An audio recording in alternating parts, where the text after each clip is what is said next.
15, I got a 20, I got a 22, got a 22, got a 23, got a 23, got a 23, got a 23. Sold! 18 to 20%. Good job, Earl. 18 to 20% fallout. So that's almost a fifth of your guys' business is down the toilet. You're working a fifth of the time for these properties that are falling through. And some of these issues are things that, what I hear time and time again is, you know, when we took the offer, I thought that it wasn't going to be a bad deal. Okay, but you took the offer, so you must like pain. So we're going to chat right now. We're going to talk about why do transactions fall out or cancel? What can we do beforehand transaction on the buyer's side and on the seller side? We're not just talking about listing agent, we're talking about buyer's side also, what we can do to stop it. And then what are some of the signs to watch out for? So next one, Kat. First one we talk about, and on your guys' agenda, I have a page with each one of these things we're going to talk about.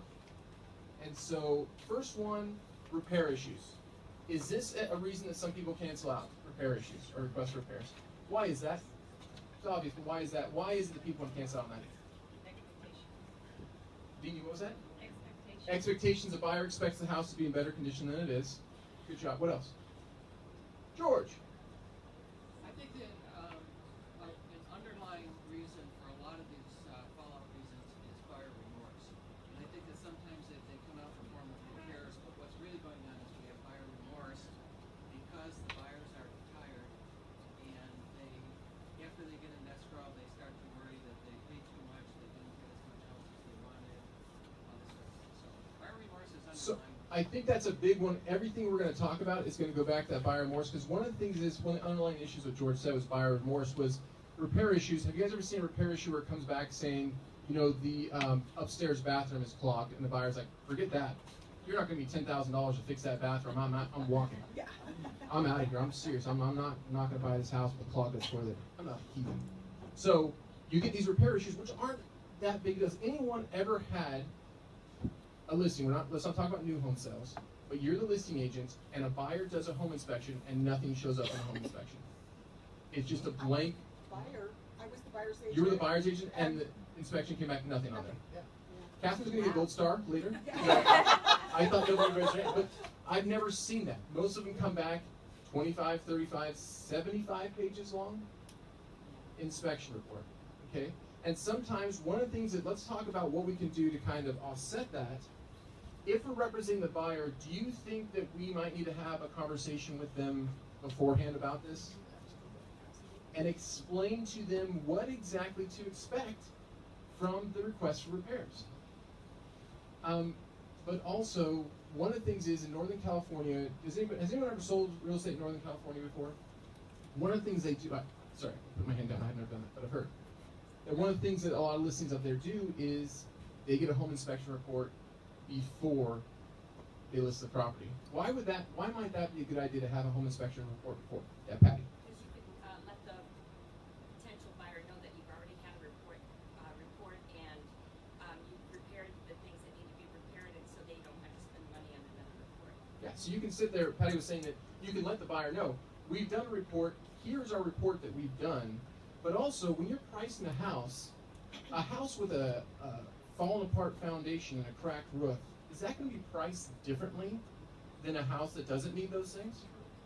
So even when you're pricing a property, you might sit there and say, well, we did this home inspection report. Some of the things that popped up were kind of major items. The plumbing doesn't work. Oh, I didn't know that. I always just use a bucket. Okay. Another issue is the roof leaks. Well, we don't sleep in that side of the house, so it's okay. So a lot of times people know about these things and they kind of ignore it, and just kind of, maybe that's just the way they are. But if we know as a listing agent beforehand, if you're doing the walkthrough with them and you're noticing, they say, oh yeah, this ground's a little bit warped right there. The kids like using it for skateboarding, for using it as a ramp. You might want to tell them, hey, for $350 to $400, we might want to do a home inspection report. So we go in with eyes wide open, knowing what we're going to expect. Because what happens is, kind of going off what George said with buyer remorse, buyers go into this multiple counteroffers. They feel like they're giving away everything to get into escrow. And then once they see this report, what do they think? Now's my chance to turn the screws of the seller and demand all these things get done. Highest I've seen for a credit back was $54,000. Anyone beat that? Wasn't from me, it was from one of my agents, but $54,000 back. Now, it was a $1.4 million property, had all these issues with it, but it's $54,000 back to the buyer for credit. So, but when we see these things, some of these buyers kind of like what you know, going back to what George said, we're going to keep going back to that phrase buyer remorse, because we see that a lot where buyers feel like, I love this property, this is where we're going to raise our children, we're going to be here forever, and then they get into it and they realize that, you know what, it's not everything I thought it would be.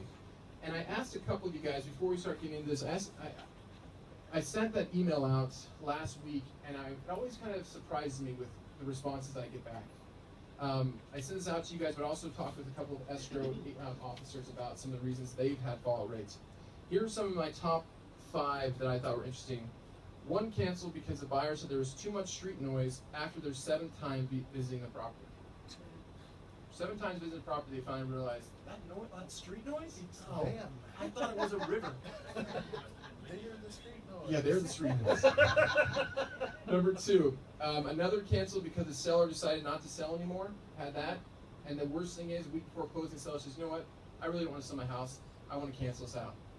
And you have to be in the position as the agent saying, oh, we have a contract. Buyers perform. We can't cancel this out. Next one, one decided to cancel because the process was too stressful and the timelines were too constrained on her personal life. I mean, I have 17 days to do what? I can't do that. I've got nail appointments. I've got my salon appointment. I've got to walk my dog, meaning I put him in a purse and walk around with them. I can't do that. So, too constraining on their personal life. Next one, another buyers were from China, and they couldn't afford to pay the Chinese tax on the money they needed to send over to purchase the property. So what it was going to cost them to transfer the money from their country of origin to the United States was too excessive. And last one, this is funny. There's another one where CC&Rs were too hard for the buyers to understand. And no matter how many times they're explained it, the buyers said it was too overwhelming. The CC&Rs were too overwhelming. There's too much paperwork. I can't read that much. Can you text it to me? So those are just some of the reasons, but these are real reasons that people are canceling out on escrow. So repair issues. So some of the things that we can do to kind of offset this as an issue with the listings, if you see that it might need some work, suggest they get a home inspection ahead of time. And let them know that this is one of the top 5 reasons why people cancel out. We might want to get a home inspection report. Number 2, with your buyers, when your buyers are buying this property, if you just send off the inspection report to them and let them read it on their own, what do they see? Yeah, you've got to make sure your buyers. What was that, Ryan? What was it? I was going to say, you got to make sure your buyers have the home inspection. Yeah, well that's it. the Oh yeah. fastest way to lead to a cancellation. We've had other people that the buyers were busy, so they had a home inspector and the agent there, and then the agent just forwarded off the home inspection, and the person was looking through 35 pages of things, not knowing what they were looking at, not knowing what does this mean? What does that mean? What does this mean? One of the things George and I talked about, what was that clamp for the fireplace? What was it called again? Damper clamp? Yeah. And they wanted how much did they want to replace it? Well, they jumped to the conclusion that, because they know everything, Yeah. that the fireplace did not have a flue. Yeah. And I said, no, what it says is that it does not have a damper clamp that costs $5 at Home Depot. That's it. It's a $5 fix it there. But what they thought was it doesn't have a flue, therefore all the smoke comes in, because people like that. People enjoy it. That's how they built houses back then. So you heat it with smoke. So yeah, so one of the things is if you're doing a home inspection, or sorry, if you're there with a home inspection, make sure the buyers, if at all possible, can be there. Because Ryan's right. If they're not there, they get this report and they're like, I'm buying a death trap. But if they're there and they walk around, the home inspector say, well, this is what we're talking about. This the clamp right here is for the flue. It's about $5 at Home Depot. Or yeah, this is something that needs to be done. It's not an issue, but it needs to be done. The roof has a couple cracked tile. So having the professional explain it, because what I don't want you guys to do is go back to the property with the report and you explain it to them. That's not your job. Don't do that. All right, next one, Kat. Okay, sorry. Yeah, Angela.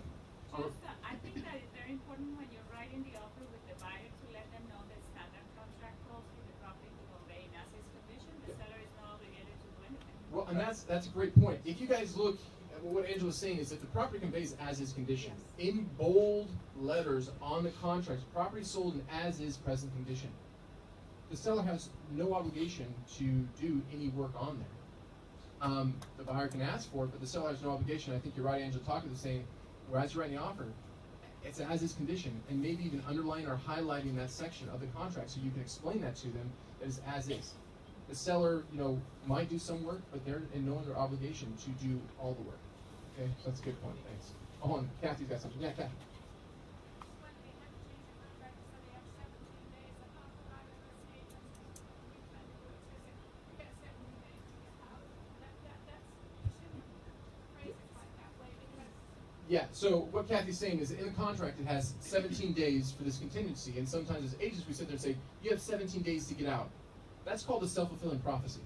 I mean, that's kind of setting up for failure. You sit there and say, you have 17 days to get out of this contract. So they think, okay, what do I need to do to get out of this contract? But if we sit there and say we have 17 days to do our inspections, 17 days to review the reports and review everything that we got, and let them know there's a time frame attached to it, but also don't wait until the 16th day to do the home inspection. That makes sense, right? Why do people do that? Anyways, okay, we're gonna move on. Sorry. Next one, termite reports. In the last year and a half, when did they take away WPA? Was that about a year and a half ago? The WPA was no longer in there, and we've seen more and more issues. Why is a termite report an issue? Separate from the request for repairs. Why is a termite report an issue? It's expensive. Yeah. What was that, Rich? It's one of the more expensive repairs. It's one of the more expensive repairs. Yeah. And it's something that typically, if it's written in, the buyers expect it to be done. Yeah. And the last one I saw, it was in this office, it was $18,000 for a termite. We got higher ones than that, right? 18,000? 18,000? 18,000? Yeah, there's higher than that. So, and this is the one thing, is like Rich was saying, if the seller gets this report on the 14th day of the transaction, and they see that they have to pay $5,000, $6,000, $10,000, what is their response going to be? It's taken off the market. Yeah. No, I'm not going to sell for that. I'm not going to do that work. They bought it as is. They bought this, and I call it, you build a time bomb into the transaction. So once you report that or show that to them, they're going to sit there and say, oh man, I'm not going to pay that. And sometimes it's not the house, it's the deck, it's the patio cover, it's dry rot on the shed. I mean, it's not necessarily termite, but things need to be done. So let's talk two sides. This first side, seller side, how do you alleviate maybe this as an issue? Okay. Do it up front. Okay, Catherine said termite report up front. Anyone else? Is that kind of suggestion? Okay. That is a great way to do that, because what happens is they have this termite report up front so that when it goes into escrow, they know that, okay, this is what we're seeing. And one of the things is, I saw this a couple weeks ago, which surprised me. The buyers wanted their company to do the work. Well, the buyer's company was it was 19,000, and the seller had a bid for 5,000. Wow. So there was this huge difference. So the buyers thought, well, you're doing cheap labor or work, and the other people. So they had a third party come out, and a third party came out at 5,500. And they said, whatever the third party is, we're going to go with that amount, and it was 5,500. But I think doing that up front, because then the sellers have an idea of what the cost is going to be, instead of waiting for that time bomb to go up when they get presented with that. Yeah, Kathy.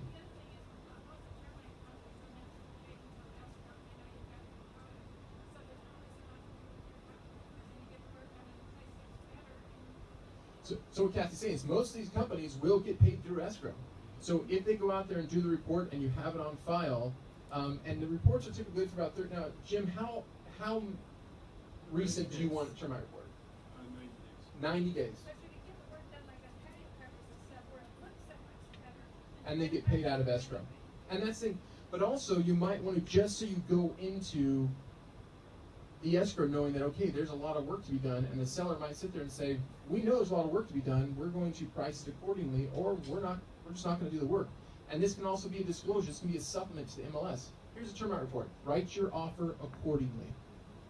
Hey, George. Kevin, one of the most common problems I run into with termites, the termite reports, in the Rancho Bernardo area, is that a large percentage of these sellers have termite service plans. Okay, yeah. And the termite service plans are not what they think they are, and they're not necessarily the same thing as a termite report for escrow. Yeah, and so that's one of the things, like George was saying, I'll go on a listing appointment and say, well, I have, ABC termite has been spraying my house for the last 5 years, so I don't have any termites. But when ABC termite comes out there to do the termite report and clearance, they find termite because ABC termite does the outside, They don't go inside to check. They don't go in the attic space to check. And so you have these sellers who think, yeah, my house is free and clear of termite. When in reality, they might be. George? They usually treat, but they don't repair. Yeah, they treat, but they don't repair. And that's things. So these reports, that's why it's important to have this up front, just so you, as a listing agent, know, okay, there's $6,000 worth of work that needs to be done. Typically, a buyer's going to ask for this work to be done. You might want to price it accordingly, or better yet, let's put this report in the MLS as a supplement. So when they write an offer, you sit there and say, write your offer accordingly, so that they know that there is work that might need to be done. And so their offer comes in. So when they come back and say, oh, we want this done, say, well, we priced it knowing that we weren't going to do this work. We disclosed it up front that we weren't going to do this work. And it opens that disclosure up to now it's on the buyer's plate. Of, okay, is the buyer actually going to write an offer saying, okay, we know going in here we're not going to have any termite work to be done. Okay, now let's talk on the buyer's side. What can the buyers do, or what can we do to help our buyers kind of understand these termite reports or understand the impact of them, so they don't see this report and blow up? What can you do with a buyer? Put it on the contract. Negotiate price. Put in the contract, what was it? Negotiate price. Negotiate price. So now, Mike, explain more about put on contract. That is when you make your offer, parents showed me one of hers that I did not do is by close of escrow has Sally give you termite clearance one. Yeah, it's termite section 1. There's no argument. And that's one thing, is the WPA was taken out. That used to be in there all the time. We used to have the WPA. Now it's not in there anymore, and people are writing that in handwritten. I'll just counter it out. Just counter up, because where did that verbiage from the WPA go? Do you guys know where that went to? Where have you guys seen it now? Request for repairs. The same verbiage from the WPA, section 1, section 2, is now in the request for repairs. And so now, Jim, what type of loans need a termite clearance? VA needs termite clearance unless it's a VA condo. Okay, VA needs it, and FHA usually only if the appraiser calls it out in the report. Depends on the lender, but oftentimes we can get by on FHA without a termite report as long as it's not conditioned in the appraisal. Conventional, if it's mentioned in the contract, we need it. okay. So if it's mentioned in the contract, it's needed. If it's FHA, it's needed if it gets called out by the appraiser in the appraiser report. Or if it's in the contract. Or if it's in the contract also. And VA needs section 1 and section 2 is underwriter discretion, so I always tell people be prepared to do both section 1 and section 2. Okay. So those are the type of loans, if you're getting an offer and it's conventional, and they're asking for that, and you feel like, hey, and you as a listing agent know that you have work to be done, and they don't want to do it, you counter it out, know that that doesn't have to be part of the loan condition, because FHA didn't have to be part of the loans? It did at one point. See, and that's the thing, is I think a lot of us don't know about these changes, and so we assume that FHA has to have termite clearance, when in reality that's not necessarily the fact, unless it's called out now.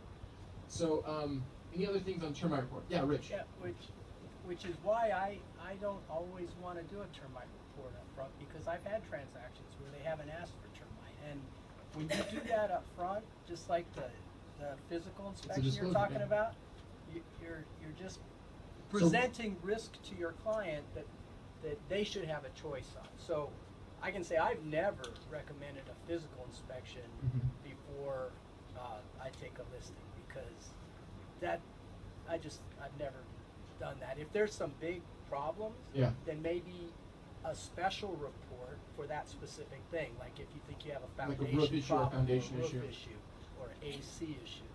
But the termite, I look at the house, and if there's a lot of obvious stuff, then we might say, let's get a termite report and figure out what the level of damage is here.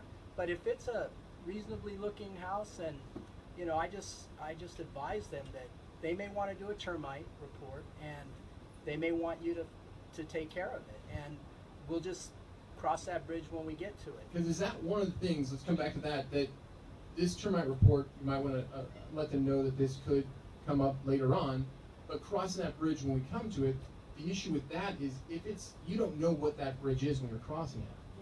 And that's But you may not have to cross it, and now you're creating the bridge when you go out and get the termite report up front. But you're disclosing it, just if you know it. And my thing is disclosure. It's if you know about it. Now that's the thing, is like this is why it's not a mandate, is because people sometimes say, I don't want to disclose this.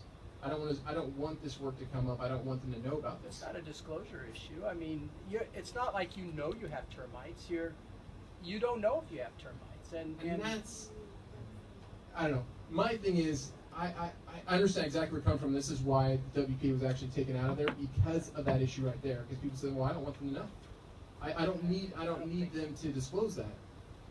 My thing is, I've seen too many times it blow up because of the cost so much. But I think you're right, Rich. If you're walking around, and you see that there's work that probably needs to be done, and you see drywall, and you see little step, you might want to suggest it. If you feel like it's fine and it's not going to be time bombed, I still believe you should let them know that this could be an issue, and it's up to them. If they don't want to do it, it's letting them know about it. Yeah. Catherine. When we sold our house, we went ahead and had the termite report done up front, and we got the clearance. We paid for it and got it all clearance. So we were able to present that to buyers, showing that we're proactive. Yeah. And that's the way we looked at it is, we're proactive, we've been taking care of the house. Okay. And that's the thing, it is a disclosure issue. So if you're concerned with it being a disclosure issue, that might not be the way to do it. But if you want to be proactive with it and avoid this coming up, because you never know. Like I said, it's a question mark on if it's going to be done or not. Are you raising your hand, Ryan, or no? Yeah, I was going to say, the other thing too is if you do it ahead of time, you can shop around. Yeah. Go to a You can get an idea of what it is. contractor, termite guys, Yeah, so you can have more options on that. Meryl. I'm wondering if Jim knows, I have a conventional bone buyer, Uh-huh. and they're insisting that they need the termite clearance 120 days from the time that we're doing the purchase, but ours is March 15th, so it's over that, and I just finally said, if you want it, because they will not update a note for us, sludge busters will not update, I'm sorry, I'm talking about septic, will not. Well, that's a different issue. We can Yes, chat about okay. that. That's something, that's not termite. That's septic. That's different on that. All right, next one, Kat. Next one is, I forgot 'cause I don't have my notes in front of me. Solar leases. These are fantastic. Sorry, all you solar friends. What are some of the issues with these solar leases? Catherine. Lender, that my very first solar lease, we were 5 days before close, on an extended close, before I could get the lender to actually guarantee the loan, because the lender had so many issues about it. Okay. And this is one of the issues we had with the HERO, our PACE programs, is that these are put in primary position, and lenders go, wait a second, so if you don't pay on the solar lease can foreclose on the house before the lender can? So there's issues with these solar leases, and what I've seen happen maybe, I don't know, 8 times out of 10, is the seller actually paying this off. The solar lease, to pay it off is $35,000. The buyer can't qualify for the lease and the loan together. And so the seller, because they wanted to save money when they got their solar put on, they're now paying $35,000 to pay off the solar lease. What other issues do we see with these solar leases? What other things do we see popping up? Well, Liability high rather interest than rates. an asset to the house. It's a what was that? It's a liability rather than an asset. Yeah. When I caravan, it's funny when people are pitching properties and they say it's got solar, you hear this little pause. It's paid for. Oh, okay, that's a good thing. When they say solar lease, it's like, I'm not going to miss that one. Because we've seen time and time again more and more issues. Now, hopefully these solar companies are kind of understanding it. Like George said, it's more of a liability than an asset to the property.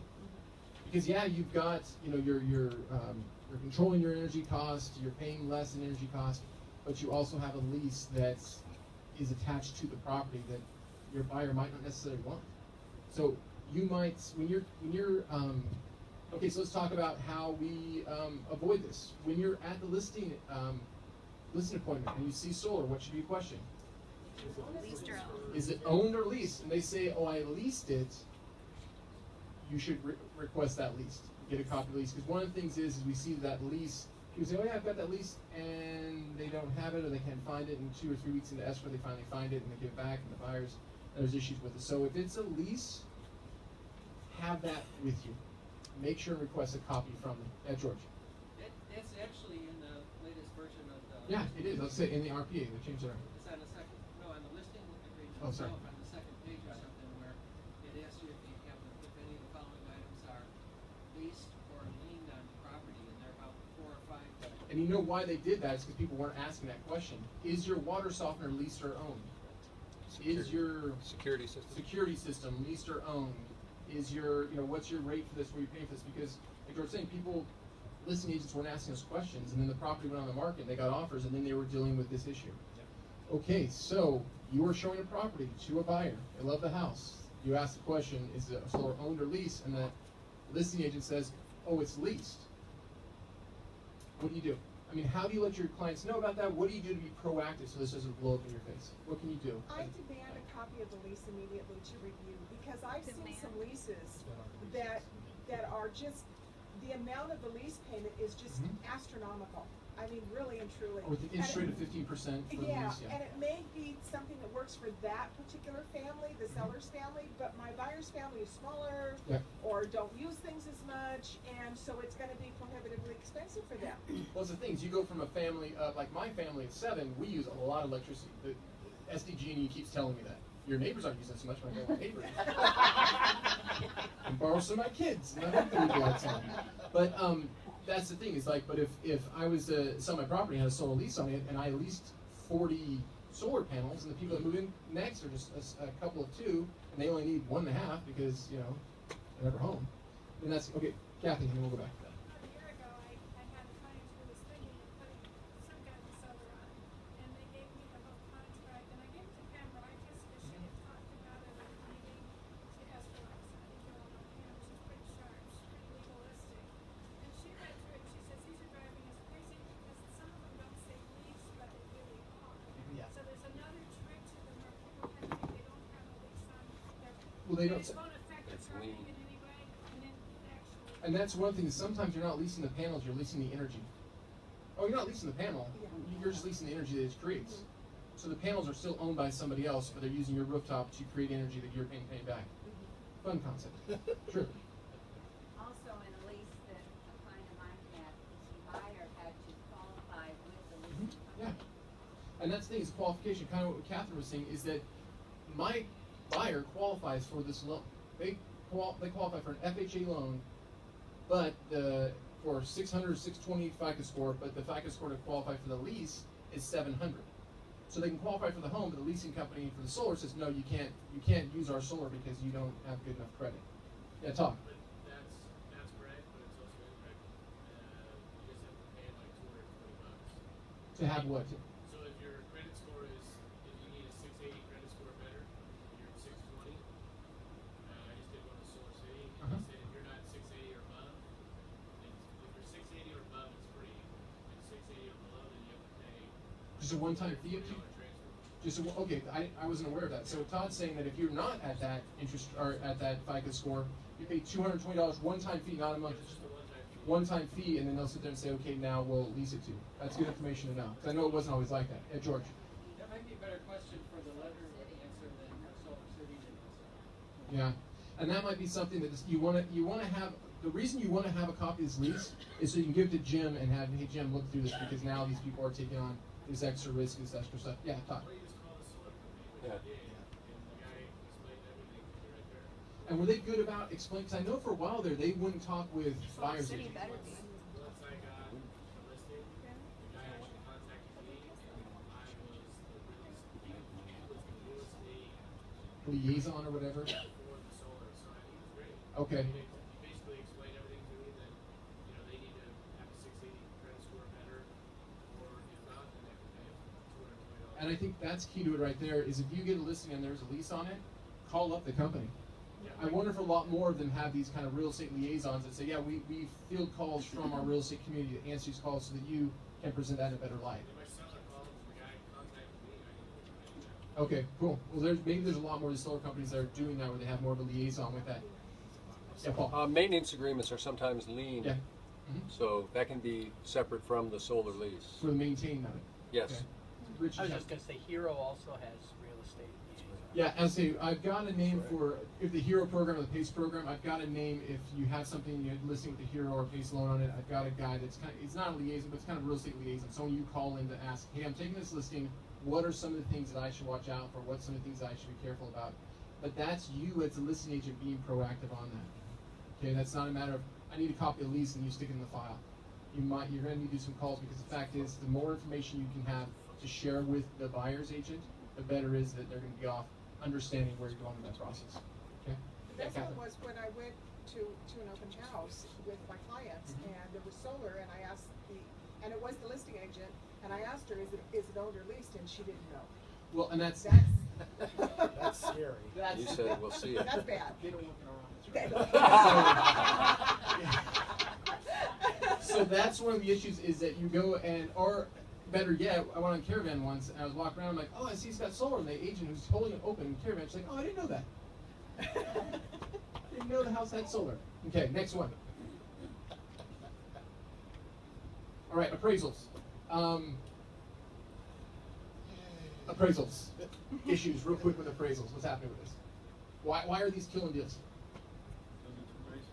Right. Because they're coming in lower. Yeah. Now, is there a way to resolve that? You have it for $700,000. The appraisal came in at $675,000. How do you resolve that? I don't. I do a front work. You do it so you price it correctly. I price it correctly, and I provide information to the appraiser. Mhm.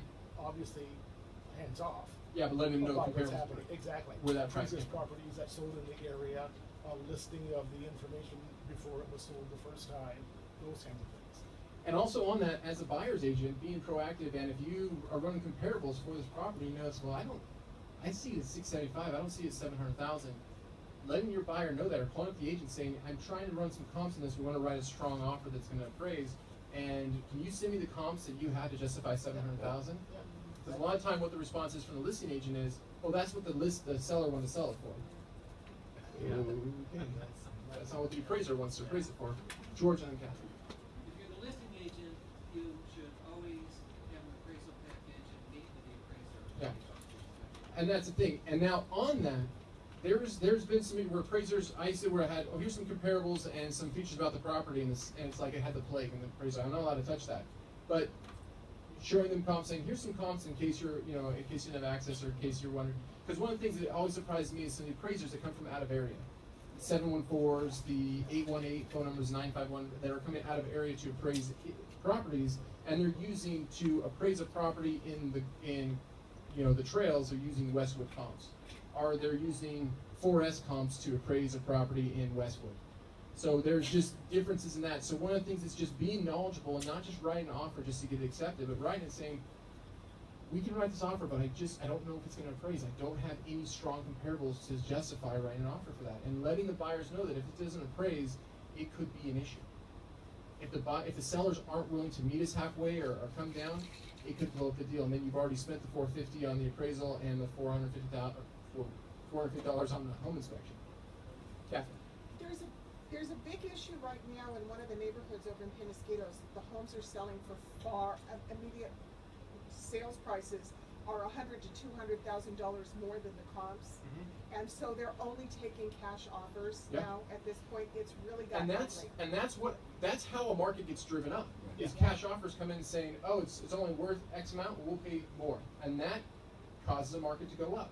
But like you said, then these people are coming in trying to get financing, and it gets blown out of the water because the appraisal is not working. It's gotten really ugly. So we just have to be more knowledgeable when we're making these offers and not getting sucked in the emotional aspect of it. I understand, Mr. Buyer, you love this property, but let's look at the value of it. Let's look at what an appraiser and what a lender is going to loan on this for you. And Mr. Buyer, if it comes in under appraisal value, are you willing to bring up the extra amount? Yes, Catherine. Mm-hmm.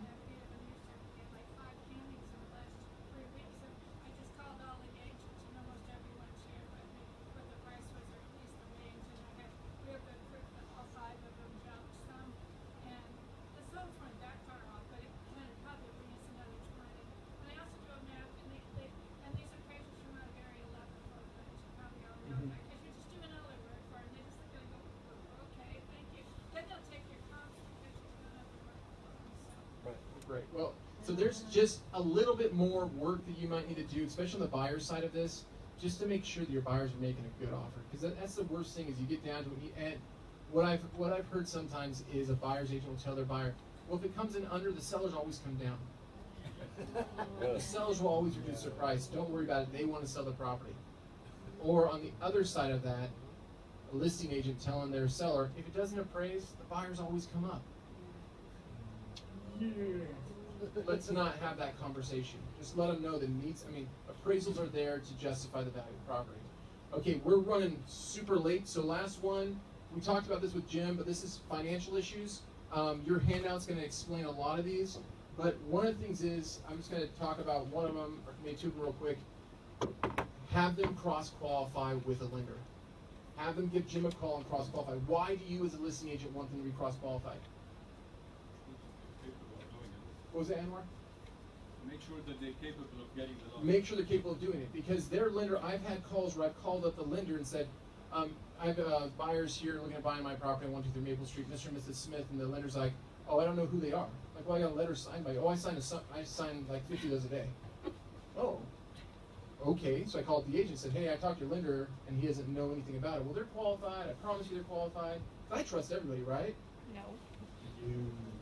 So you need to make sure they cross-qualify. Make sure and sit there and say, they don't have to use my lender, but they need to cross-qualify.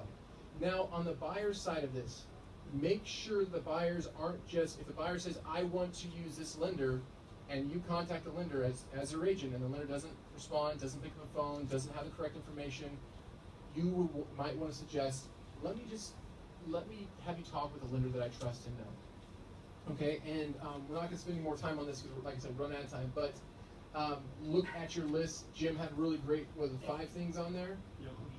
And those are questions to ask. If you're the listing side or the buyer side, so keep that handout handy when you're talking with people and ask and make sure these things, because those are the top 5 reasons they don't follow it. If they meet one of those, you might want to spend a little bit more time to make sure they qualify for that. Okay? So sorry we're going a little bit long, but I thought this discussion was gonna go long because everyone's very excited about fallout rate. So we're gonna talk now, what are we doing now?